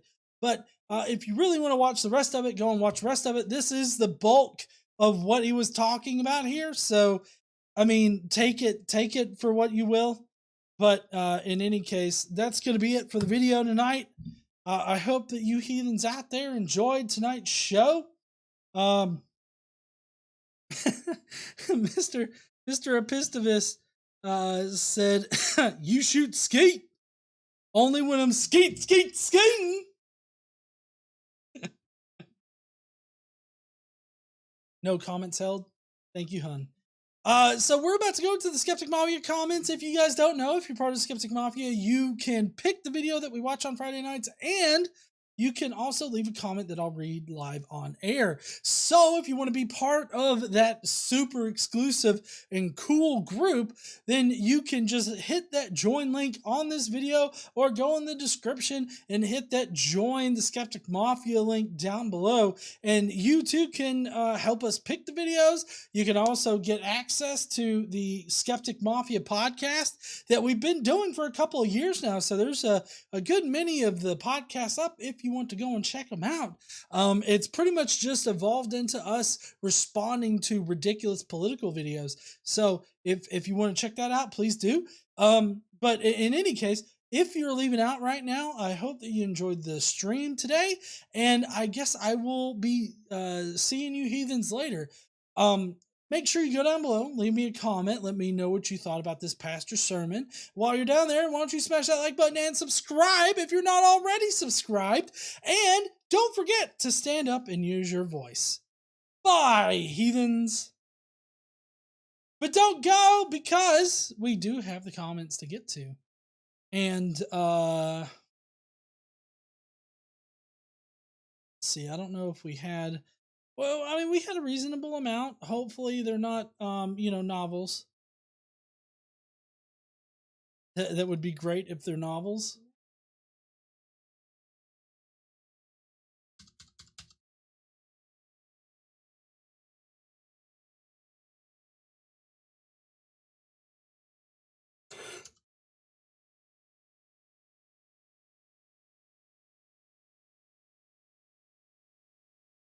Okay. All right. So, first up, we've got Atheist Drew. I think that we can form this a little bit.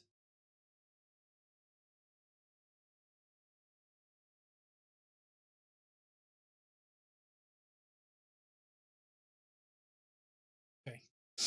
Atheist Drew says, no, that is not. Johnny Repine became a mafioso. Welcome there, Johnny. Thank you so much for becoming part of the Skeptic Mafia. We got a new member.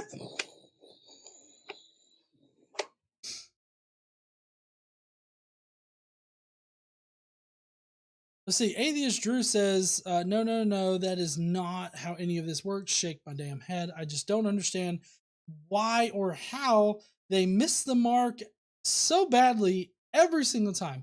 It is almost as if all these preachers have only ever been reading old Frankie Boy or good old Willie Craig.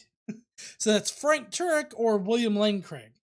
However, I do have to say the whole plainclothes American nutcracker look works for this guy.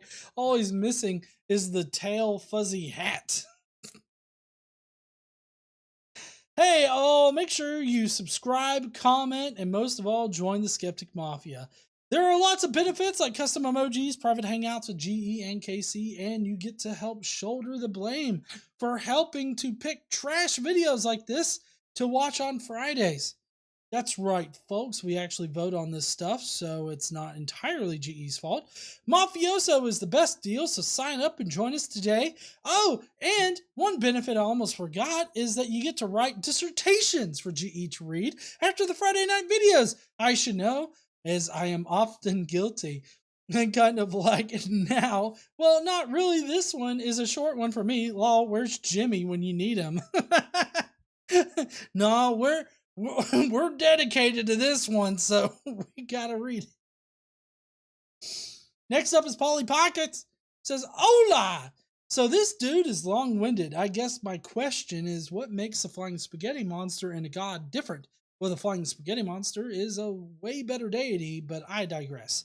Why do they both have different burdens of proof? That's a good question, and I don't think it's one that he would really want to ask, so I don't know. Let's see, I believe Quentin's trying to respond to Jason Kolasik, so maybe we can come back to that depending on how long it takes us to get through the rest of the comments here. Quentin Van Bowen says, posting this over here to help GE out. Metalhead left it on the video. Oh, okay. So this is Metalhead's.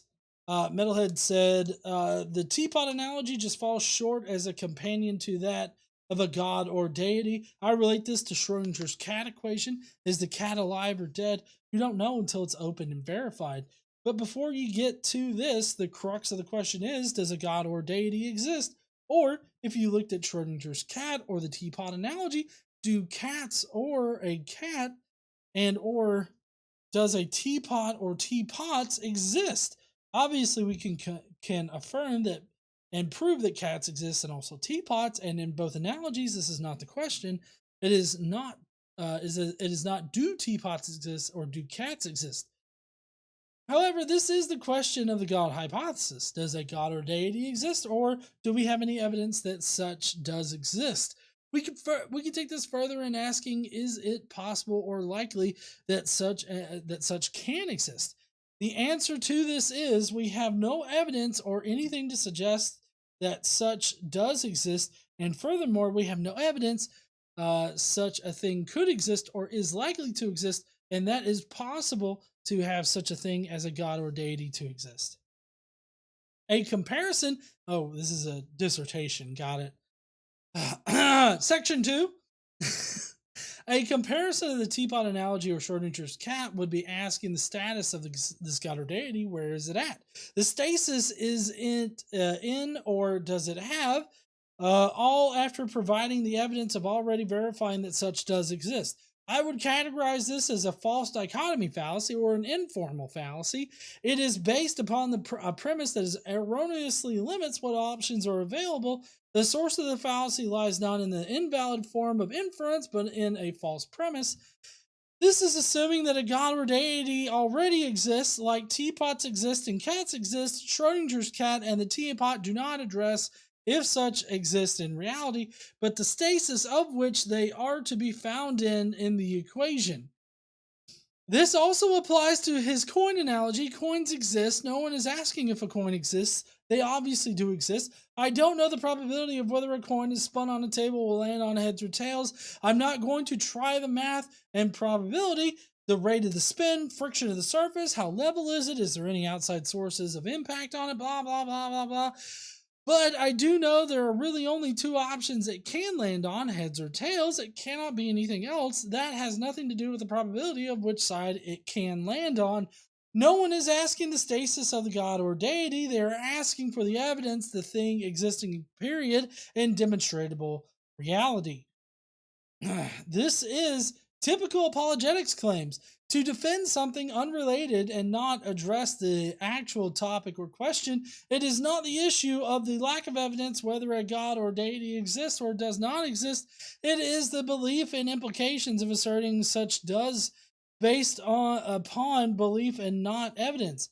Belief is no Belief is no evidence, and neither is it a path to the truth of something. Beliefs can be held about things demonstrably proven as not true.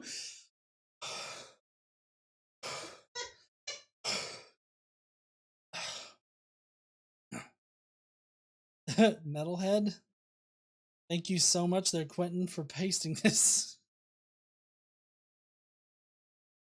So far, the only thing evidentiary about or of a god or deity existing is that there are people who have beliefs about such. The question is not about if there are people who believe a god or deity exists. It is asking, does it factually or demonstrably exist? Does it have evidence that is unrefutable? Can you prove a god or deity existing like we demonstrate for teapots and or cats? The answer is no! Thus, until it can be demonstrated as such, withhold belief, set belief to the side. Belief will not demonstrate a positive or negative, thus it is useless. Once and if such thing as a god or deity can be demonstrated to exist, then acceptance or rejection of it can be addressed. Until then, wait, it is just a moot point in my personal opinion. I am of the position that a god or deity does not exist anymore, any form, except in the minds and creation and fantasy portions of the human brain. This is why I'm a hard anti-theist. Hit that like and leave a comment, heathens, and if you know someone who would also find this video interesting, share it! This person just bought you a beer.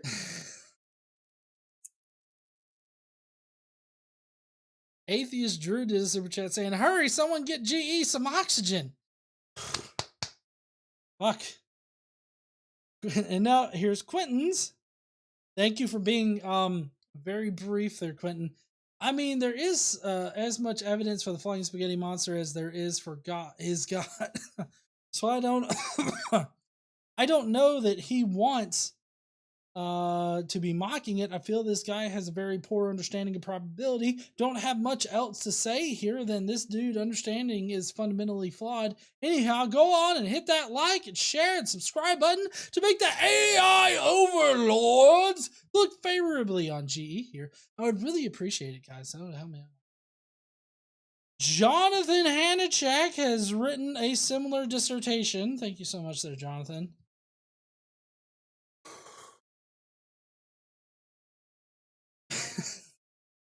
I'll have to stop. He basically gives us the best argument in the first 34 seconds of his spiel. If we don't have evidence, there's very low probability of any of this shit really happening. Science and religion do not mix. Science is the information of the world. Happy Thanksgiving, you heathens. Science is the information of the world, and by testable means of funding truth in a specific doctrine of how to get to the answer. Not if it's true, but just the answer. If anything, the flying spaghetti monster is as true as yours is. And Aragon, the book series, the last one, he asks his master, the elf, what religion do the elves have? And when he says nothing, he asks them the same stupid question that most Christians ask. You believe in nothing as a nihilism. No, I believe there is no God or gods to speak of, because if they were or had been here, were they great at their job? No. They demanded you to kill people for no apparent reason other than for their appreciation. Sounds like a fucked up God to me. Come to think about it, when I was young, I think one of the things that I do remember about church is the preacher guy said that every one of us had a sword and shield powered by God and the Holy Ghost and Jesus. Man, that was a lot of power behind that, I guess. And I remember in the pew, after he said that to me, both me and my friend, both pulled out our imaginary swords and started dueling each other. We got in real trouble. And if that's the worst case that can happen is you get in trouble in church for what the preacher said, I don't know if I could ever believe in a deity that had decided to create us and leave us to our own devices. And then after he decided that we weren't good enough for him because he decided that we should not have information, it fucking blows my mind that anyone can believe this fucking nonsense. That if you believe in him, he will save you. If you don't believe in him, he will save you because you do believe in him. Just don't want to say you do is the most unrighteous bullshit I've ever fucking heard. And now I'm on a rant, so I'm going to stop here and remind myself that KC is almost always right, except for when Jesus is, because God is good and God is good all the time, right?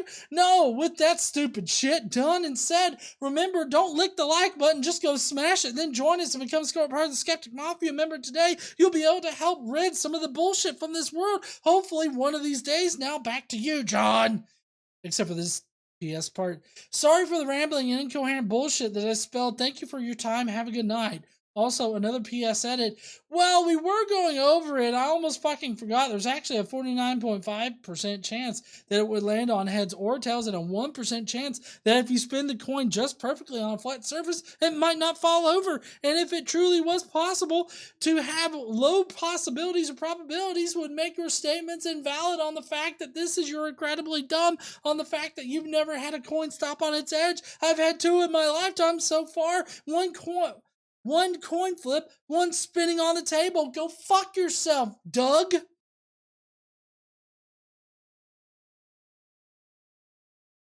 I don't know what. Zoomy the Tomato says, didn't have time to watch this as power went out and my phone died. Stupid hurricane / tropical storm. Hopefully I'll be there tonight. That is, if the hurricane doesn't knock out power again. Fingers crossed. Anyways, enough complaining about climate change. I'll get on with the ASCII. Oh, and to note, a coin flip is 55-45, not 50-50, due to there being more metal on the tail side, causing the tails to end up down more often. I did not know that, but that's interesting. Oh, and it's a homer. I can see it better on the screen, but yeah, it's a homer. Because that's what I was doing while power was out, napping. But I'll not be napping through the stream because now I'm wide awake enough to tell you to lick that like button and yada yada yada. Good night, all y'all. Exit stage right. Much love. Thank you there, Zoomy. Don't lick your phones. Yep, don't lick them. Jester's next. It makes sense that this guy was using cards and coins throughout all of this. He pointed at things, gestured towards others, and gestured towards a whole bunch of things, all so he could hide the great magic trick that he never actually made a point. Here's a point on all the probability idea of his. If we take a standard deck of cards and shuffle them thoroughly, what are the chances that we would pull a Mewtwo? Congratulations! Based on our prior knowledge that is about how likely we are to find God. Hell, I'd go even further to say that the odds are still higher that we will find the card because we have prior knowledge that Mewtwo cards exist and someone's child could have stuck it in there earlier while playing with them. Also, dude is really comical in taking our divine spaghetti monster this seriously. Ramen, it would depend on what kind of Mewtwo card it was. Because if a kid is handling an expensive Mewtwo card, I don't know if Mewtwo cards are expensive. I'm a Magic guy myself. But if it's expensive, then that's a fucking irresponsible father, I would say. Michael W. Roble says that was a long way to go to try to disprove the absence of evidence as evidence of absence and fail so miserably. Yeah, he failed so hard that at the end he reaffirmed that the absence of evidence isn't evidence of absence. By the way, spaghetti can be aerodynamic. It all depends on how you configure it and how you deploy it and at what velocity and angle. See, it's all scientific. But as we all know, atheism has nothing to do with science. It just says, no God, but I don't believe in any God. Religion fears science because it shines way too much light on, or truth on their dangerous and all too often lethal beliefs. Hit the appropriate button, you ungrateful scallywags. Lure Reality says he's doing a great job convincing people who already believe. Me, not so much. Hopefully, this is the post I'm supposed to be leaving this comment on. Yep, this is the one there, Lure Reality. Thank you.